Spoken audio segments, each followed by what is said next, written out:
were seeing the other day, because Chumacera was really, really bad for a lot of teams. Omaka and Houston Harvesters both had some very rough games as a response, but the Picado teams also did not have great responses either. Like, I feel like they were both showing up on the edge in phase 2.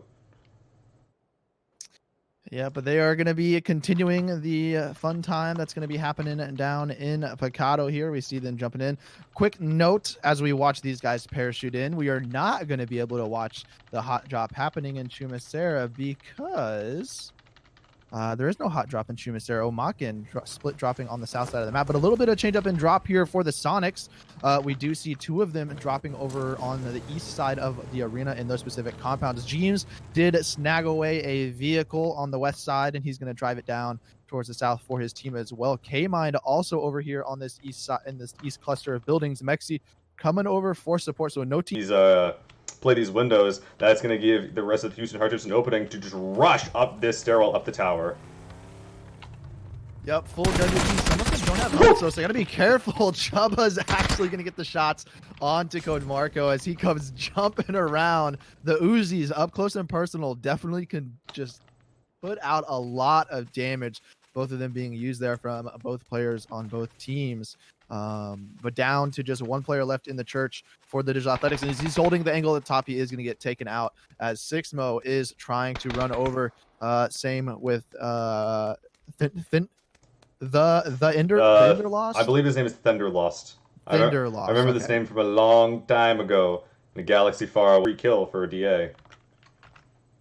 Yeah, gotta be careful. He is gonna hop in it and immediately get shot out of that bus there. Chubba Bubba, unfortunately, Houston Hardships, they do suffer 1 casualty, and now Lobes is actually stuck here by himself as Maluk took the Murado with on the zone. Oh, actually, as we have Lobes finding Thunderlost. But keeping tabs on the zone, we do have STK in a 2-2 split. Very, very nice situation that they found themselves, sharing some center zone locations alongside TSM. The moment. Meanwhile, in San Martin, Omakin actually crashing the northwest edge of town. The Deep might have something to say about this if they try to go too far. Omakin probably predicting this town to be quite empty. Most teams decide not to go to cities until the mid to late game. This is much earlier than normal, but oh man, yeah, the Deep, beautiful positioning. They're getting that initial knock and then immediately just disengaging, running for the hills. He's just taken his money and running with it. Page receiving some fire as well from Perfect One. Over towards the power grid as well, so they're going to want to be really careful as they hopefully don't drive. I mean, they got wheels, dude. They got wheels and mine's got nothing. I don't think that this is very good for Sonics at all, actually. I'm thinking about it, although Shrimzy is in the way here, so 1 unlucky rotate from power grid. H1 was inside of the west warehouses on the east side. He gets 1. He got 2. Got some. Oh, and we're back. Oh my god. It's magic. Gotta love PUBG. Holy cow. I was opening my task manager. I was like threatening my game. But so yeah, here's what's happening, guys. James ends up going down as well. So it's just 1 left alive for Liquid. It's going to be Mexi going to get the shots in onto Shrimzy. Almost gets the knock as he stuck behind the wooden boxes right in the middle there. Man, unfortunately, we didn't get to see the opening on this as H-Win was able to, be really effective in getting the openings on this fight. But looks like Mexi gonna get the shots onto H-Win, and he's gonna get the flush as well. So quickly trade it back. Mexi playing this solo position that he finds himself in very well. Gonna get some more shots over towards Shrimzy, but the swarm is coming in, and it is going to be potentially very tough here. Gotta be careful though. The Sonics are all split apart. None of them are peeking together as one. Mine comes around the corner as well. Shots are gonna be there, and he is gonna get Mexi down. So in the grand scheme of things, Liquid actually get 2, Sonics get all 4. Definitely a little bit of, as well. Gustav taking 1 right to the dome as he barely rotates on by, but Northern Lights might be the team to end it all. Bachelin going to be trying to get in. Actually, no, he's actually trying to avoid the crash. He wants nothing to do with this on his own. And Fuzzface and the rest of FaZe will get the northern bit of San Martin, and it's in the zone. They will be okay in Phase 4. Done, he probably would have just died for it, so he's just going to back off and regroup with his teams inside the city. And based off of this zone, I imagine we see San Martin gets very, very congested here as the later parts of the game. Ferox, they do go out in 15th place up on the north side. So that is going to be it for them. As we do see Rahina, they're going to be coming in, rotating on the northwestern side, going to try to dive bomb into San Martin as well. Yeah, let's see if they can actually make it in here. Stratus trying to get in the west, but oh, we actually have Sonics running over at just the exact same time, but they will not be having much to say. But in the kill feed, we're actually seeing FaZe get absolutely demolished here by a couple of well-played shots from Uncivil and Purdy Curdy from STK, leaving only Gustav alive on the northern edge. Very, very precarious position for FaZe as they begin taking fire from another team. There's just not enough cover here for down, and he is just going to be in a really tough spot here. And there they go. Yep, there it is. Not much they can really do about that. There's just way too much going on. I'm surprised to be seeing a team going down in the city at this stage in the game. Normally, I would say that we don't see teams going down in this situation until the zone forces them out, but FaZe is not having quite enough cover. And it's partially due to, as well, just the amount of teams that are in the area already. We actually see Sixmo going down, DA in 13th as well. But there's just, let's just go ahead and count this real quick. We have 1, 2, 3, 4, 5, 6, 7. I think 7 or 8 teams inside San Martin, leaving the remaining teams to fight over the northeastern sort of quadrant of the zone. The kill feed, we see Iroh getting taken down by Alo as the TSM split here. Maybe soon to get.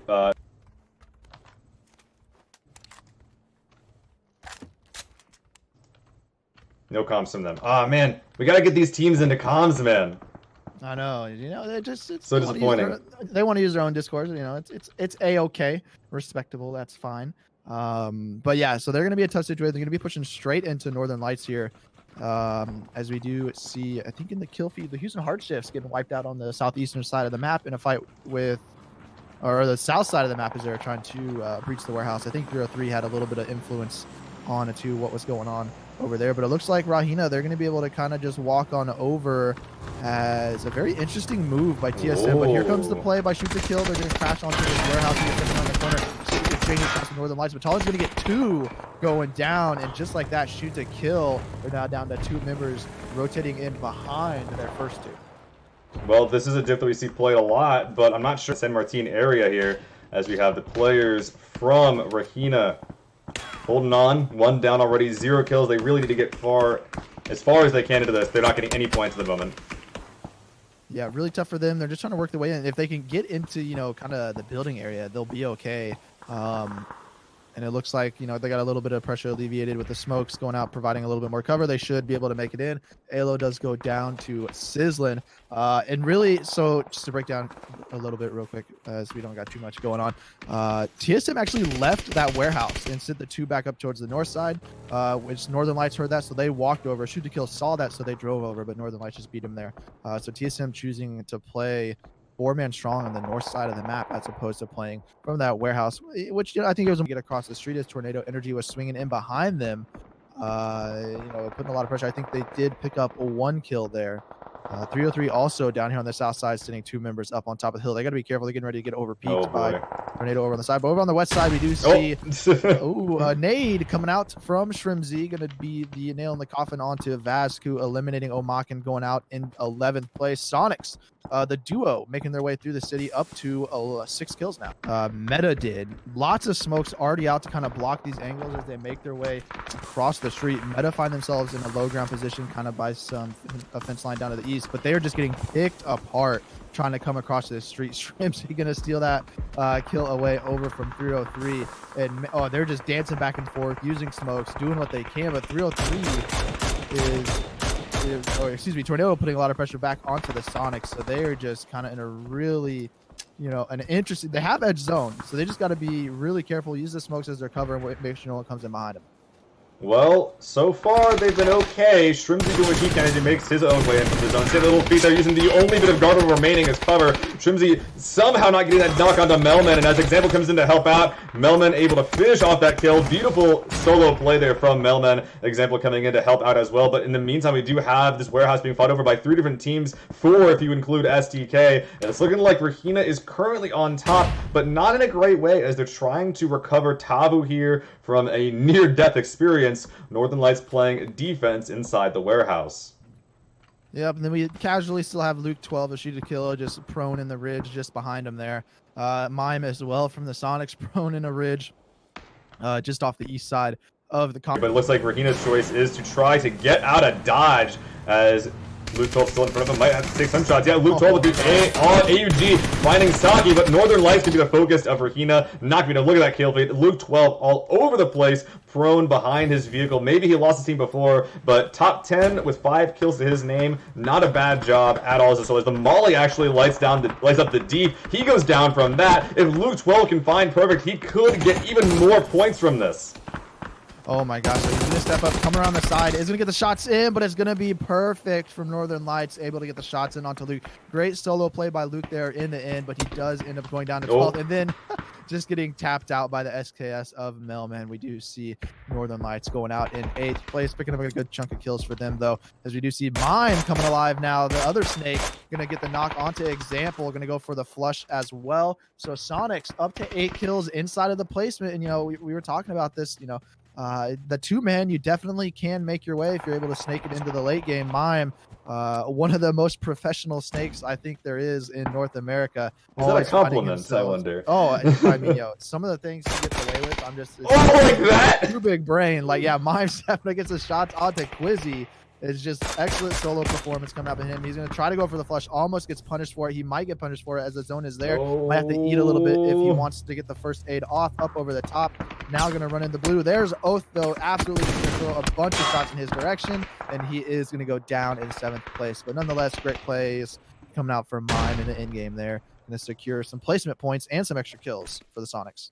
Duel now going for a push up here versus TSM. IR coming up on the right flank. Michael might have something to say about that, but actually it is Melman from cross zone that hits TSM in the back, taking IR down and flushing him far low as well, as he is currently bleeding out. Miracu just trying to hold on against the barrage of offensive grenades here. Let's see how long he can hold on, finding a nice early headshot into Lamp a lot. His team is going to be seeing if they can't pick up and get some of the slack from their currently low teammate. But yeah, look at this. Explosives, Molotovs, a wide angle from Duel as well. Didn't quite spot Cherry there on the far left flank. He gets taken down. Duel taking control of the northern half of the zone with 4 alive still. Yeah, Duel. They're going to be 2 man bun. Snaking in for 303 down on the southeast, but Mailman actually goes down. And Tornado Energy out in 5th. Oh, never mind. Sizzlin from Meta is still alive on the south side. I thought they were both yellow. I thought they were the same team. But no, Meta still alive here. Down to a solo as well. So 2 4-mans and 2 solos coming out here as the shaping up here for game 2. Oh, Coach Manbun, last survivor from 303, taken down there as well. Now we have a 4v4v1 breaking out. Center zone going to be right around here. Of the stable here. I think it's just Wolf that's going to be watching outside towards the north. Sizzlin does get spotted out. So now we're down to a true 4v4 team fight here. Going to shape it up. It's going to be the Ridge on the north side where Duel, I think the Star is going to be... I don't know if it favors either team, but I think in terms of positioning right now, Oath is going to need to land some headshots and some knocks over this ridge if they want 50% damage over to Wooly. It's going to force him to use first aid. More smokes coming out. A follow-up is going to get the opening onto Wooly. Wolf now is going for the unhand flashes up over the top of the hill, now going for some nades. And here comes the play. They're going to be swinging around the north side of the stable. Going to try to come up and step up over the ridge. Wooly's not going to get res. Oh, no. Cherry is going to be Cherry, and I believe Lamplight going to be holding right over the top. Oh boy. Incredible stuns so far coming up from Oath, able to get the knock and the flush with a mixture of stun and frag grenades here. Oath able to take the reverse ridge here. This might actually be their game at this point, as Duel, now with the zone at their back, could not stop Oath from leaving that stable. Cherry gonna try to make a play here on the left side, looking for Oath here, who's not in the smoke. No stims for you, sir. Flight continues, but no, he cannot find a second kill. Lambo, last player alive, seeing if he can make a trade happen, but there's 3 of the strongest players from NA ready to greet him as Oath get themselves an 8-kill victory. Absolutely. So back-to-back situations unfolding for game 1 and 2. First DA, and now